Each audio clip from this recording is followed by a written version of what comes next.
अस्सलामुअलैकुम वरहमतुल्लाहि वबरकातुहू। बिस्मिल्लाहिर्रहमानिर्रहीम। सबसे पहले दरूद सलाम अस्सलातु वस्सलामु अलैका या रसूलल्लाह सल्लल्लाहु तआला अलैहि वसल्लम।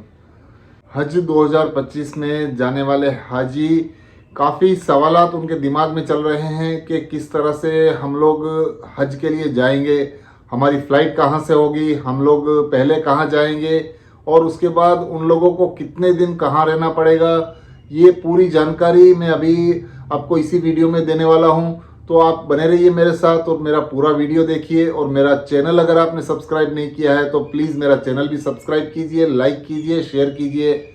और मुझसे आप कुछ सवालात करना चाहते हैं तो मेरा टेलीग्राम चैनल का लिंक भी दिया हुआ है नीचे, आप उसमें जाके मुझसे सवालात भी कर सकते हैं और कमेंट्स बॉक्स में भी आप मुझे पूछ सकते हैं। तो शुरू करते हैं आज का वीडियो। हाजियों के लिए ये बात अभी बहुत ही इम्पोर्टेंट है कि ये 10 दिन के अंदर में उनको पूरा अपना डॉक्यूमेंट सबमिट करना है। इसके लिए पहले मैं आपको ये चीज़ बता देता हूँ कि 23/10/2024 तक आप अपने डॉक्यूमेंट सब हज कमेटी में जमा करवा दीजिए, क्योंकि आखिरी तारीख हज कमेटी ने 23 तारीख दी है और पेमेंट भरने की तारीख 21 दी है। ये सबसे इम्पोर्टेंट न्यूज़ है आपके लिए, ये सबसे इम्पोर्टेंट बात है, क्योंकि ये 10 दिन बहुत ही ज़्यादा हाजियों के सवालात हैं और सब हाजी को इस बार ज़्यादा दौड़ भाग इसी चीज़ में करनी पड़ती है, क्योंकि ये 10 दिनों के अंदर सब कुछ कंप्लीट करना है। हेल्थ सर्टिफिकेट है, पेमेंट है और पासपोर्ट डिक्लेरेशन फॉर्म है। ये सब चीज़ें हज कमेटी की ऑफिस में पहुंचानी है।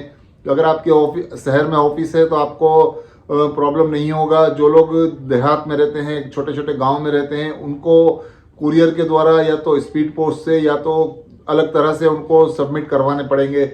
तो आप एक चीज़ खास याद रखिएगा, अगर आप सबमिट करवा रहे हैं कहीं पे तो आपके कवर को प्लास्टिक कवर के साथ ऐड करके उसको पूरा फिल करके उसको पूरा पैक करके प्लास्टिक में, उसके बाद उसको स्पीड पोस्ट में या तो कुरियर में दीजिए, क्योंकि आपके कवर कुछ भीगे नहीं और कुछ प्रॉब्लम ना आए आपके कवर्स में। तो आपको ये चीज़ का खास ख्याल रखना है। तो दोस्तों, मैं बात करने जा रहा हूँ, काफ़ी हाजियों के सवाल थे कि हमारी फ़्लाइट कब होगी, कहाँ से होगी। तो आपकी फ़्लाइट जो आपके बड़े शहर में आपका एम्बेरिकेशन पॉइंट है, जैसे कि दिल्ली है, मुंबई है, अहमदाबाद है, हैदराबाद है, वहाँ से जो फ़्लाइटें निकलेंगी वो पहले मदीना जाएंगी। जो स्टार्टिंग का जो फेस रहता है वो हाजियों के लिए मदीना लेके जाते हैं। हज कमेटी में हर साल इस तरह से ही होता है और इस बार भी इंशाल्लाह ऐसे ही होगा। जिनका नंबर पहले आएगा, जो पहले फ़्लाइटों में जाने वाले होंगे, उन लोगों को पहले मदीना लेके जाया जाता है। उन लोगों को 8 दिन मदीने में रहने का मिलता है।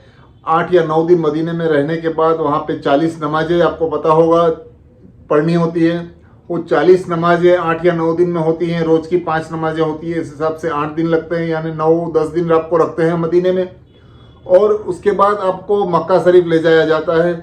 जो मक्का में आपका रहने का पिछले साल कई स्टेटों से 35 या 36 दिन थे, कई जगह पे 37 डेज थे। इस तरह से आपको मक्का में भी 35 दिन के आसपास रखा जाएगा। तो आपका यही हिसाब इस बार भी रहेगा। आपको 35-36 दिन मक्का में रहना होगा और 8-9 दिन आपको मदीना में रहना होगा। जो लोग मदीना से जा रहे हैं, जिनकी फ़्लाइट है, हज कमेटी मदीना शिफ्ट करेगी पहले, उन लोगों को मदीना एयरपोर्ट पे उतर के वहाँ रहना पड़ेगा। मदीना के अंदर में होटलें दी जाएंगी और वहाँ पे आप खाना नहीं बना सकते हैं। मदीने के अंदर में आपको खाने की सुविधा नहीं है, आपको वहाँ पे खाना नहीं बनाना पड़ेगा, आपको बाहर से लेके होटल में खाना पड़ेगा, या तो फिर आपको वहाँ पे सर्विस रहती है। अपने इंडियन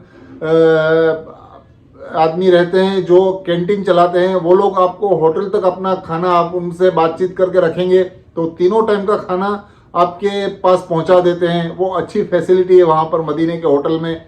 तो आप वहाँ से राब्ता कर सकते हैं, होटल के पास वो लोग आते रहते हैं। तो आपका तीनों टाइम का खाना आप उसमें बातचीत करके रख सकते हैं। पिछले साल हाजियों ने मदीने के अंदर में जो खाना कैंटीन वालों से बातचीत करके रखा था, उनमें मेरे ख्याल से 35 से 40 रियाल का था, 3 टाइम का, एक आदमी का खाना था। अगर आप 3 आदमी हैं तो आराम से 2 खाने के अंदर में आप उसको ले सकते हैं, आराम से 3 आदमी खा सकते हैं। ये मेरा खुद का एक्सपीरियंस है, इसके लिए मैं आपको ये चीज़ बता रहा हूँ, क्योंकि मैं 2024 में हज करने के लिए गया था, तो मुझे आइडिया है क्या रहता है हज कमेटी का वहाँ पे निज़ाम। तो ये मैं आपको मेरी पर्सनल बहुत ही इंपॉर्टेंट जानकारियाँ मैं आपको दे रहा हूँ, तो आप उसको समझ के उसको फॉलो करेंगे तो आपको आसानी होगी इंशाल्लाह। उस कैंटीन के अंदर में अलग अलग स्टेट वाइज भी लोग रहते हैं। आपको अगर आंध्रा का खाना चाहिए तो आपको साउथ इंडियन, तमिलनाडु, आंध्रा, केरला वो टाइप का खाना भी मिलेगा, जिसके अंदर में मॉर्निंग में इडली और डोसा इस तरह के उपमा ऐसा नाश्ता आता है। दोपहर में आपको एक चिकन करी आती है, रोटी आती है, चावल आते हैं, इस तरह का खाना आपको मिलेगा। रात को भी इसी तरह से चावल मिलेगा, आपको दाल मिलेगी। तो इस तरह का साउथ इंडियन खाना भी आपको मिलेगा। वो लोग अलग तरह साउथ वाले लोग रहते हैं जो कैंटीन का काम करते हैं, और नॉर्थ साइड वाले भी रहते हैं जो लोग नॉर्थ इंडियन हैं, उनके लिए भी अलग तरह से खाना कैंटीन चलाते हैं। वो लोग आपके पास आपके होटल में आएंगे, तो अगर आप उनसे बातचीत करके जितने टाइम का आपको खाना चाहिए वो टाइम का आप उनसे बात करके बांध सकते हैं उनसे। और अगर आप नहीं बांध सकते हैं और आपको नहीं करना है, तो वहाँ पे मस्जिद बिलाल है, वहाँ पर बहुत सारी पाकिस्तानी होटल्स हैं, उसमें बहुत अच्छा खाना मिलता है, सस्ता भी मिलता है। कम से कम 2 आदमी 20-25 रियाल में आराम से खा सकते हैं एक टाइम का खाना। तो ये भी आप ऑप्शन है आपके पास। और दूसरी बात, यहाँ पे आपको 8 से 9 दिन रखा जाएगा मदीने में। उसके बाद आपको मक्का ले जाया जाता है। तो मक्का के अंदर में आपको एक होटल जैसा बिल्डिंग मिलता है, जिसमें आप आराम से रह सकते हैं। किचन की भी सुविधा रहेगी, वहाँ आप खाना भी बना सकते हैं। आप यहाँ से हर चीज़ लेके जाए, सिर्फ ऑयल को छोड़ के आप सब चीज़ ले जा सकते हैं। कुकिंग ऑयल आपको लेके जाना फ्लाइट में अलाउड नहीं है, तो ये खास चीज़ आप ध्यान रखिए कि हज में आप ऑयल नहीं लेके जाना है।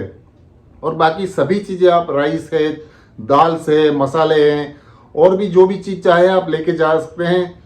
और वहाँ पे आप मक्के में जो 35 दिन रहेंगे, 36 दिन, उसमें आप खाना भी बना सकते हैं और आराम से खा के रह भी सकते हैं। और अपनी जितने भी दुआएं मांगनी है, जहाँ आपको ज़ियारतों के लिए जाना है, आपको अपने हिसाब से उम्रा करना है, तवाफ़ करने, वो सब के लिए जो टाइम पे जाना चाहते हैं वो टाइम पे आप जा सकते हैं।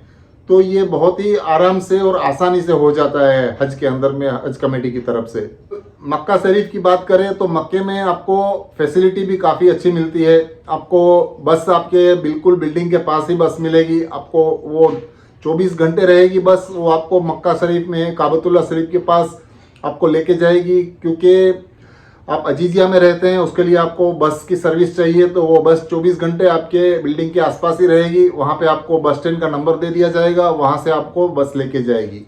ये चीज़ आपको समझ में आ गई होगी कि पहली फ्लाइट है जो निकलेगी इंडिया से, जो 3-4 स्टेट है वहाँ से, दिल्ली है, मुंबई है, अहमदाबाद है, हैदराबाद है, वो फ्लाइटें आपको पहले मदीना लेके जाएंगी और मदीना के बाद आपको मक्का लेके जाएंगी। और मक्का शरीफ में आपको 35 दिन 36 दिन जितना भी आपको हज कमेटी अलाउ करती है उतना दिन रहना होगा।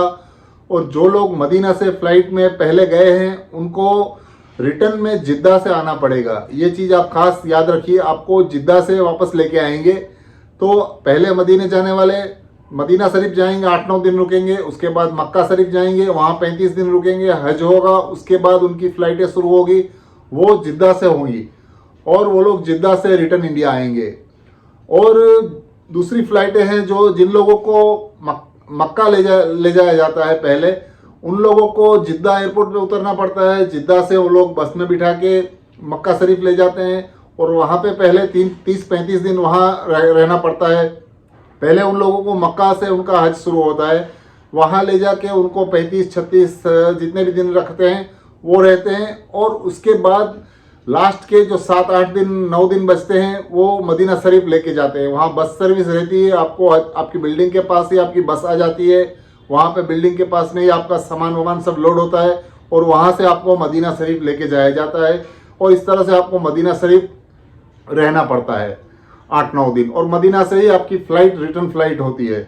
तो जाने वाले हाजी जो जल्दी पहली फ़्लाइटें रहेंगी वो मदीना से जाएंगे, और जो लेट फ़्लाइटें रहती हैं वो जिद्दा से रहती हैं। वो लोग जिद्दा से मक्का जाते हैं, मक्का में रहते हैं पहले, उसके बाद मदीना लेके जाया जाता है और मदीना से उनकी रिटर्न फ़्लाइट होती है।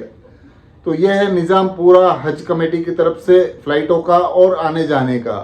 तो अगर आपको कुछ सवाल पूछना है मुझसे या तो आप कुछ बातचीत करना चाहते हैं तो मेरे टेलीग्राम से आप जुड़ सकते हैं, लिंक उसके डिस्क्रिप्शन में दिया हुआ है, और आप मुझे कमेंट्स बॉक्स में भी सवाल पूछ सकते हैं। अल्लाह हाफिज़।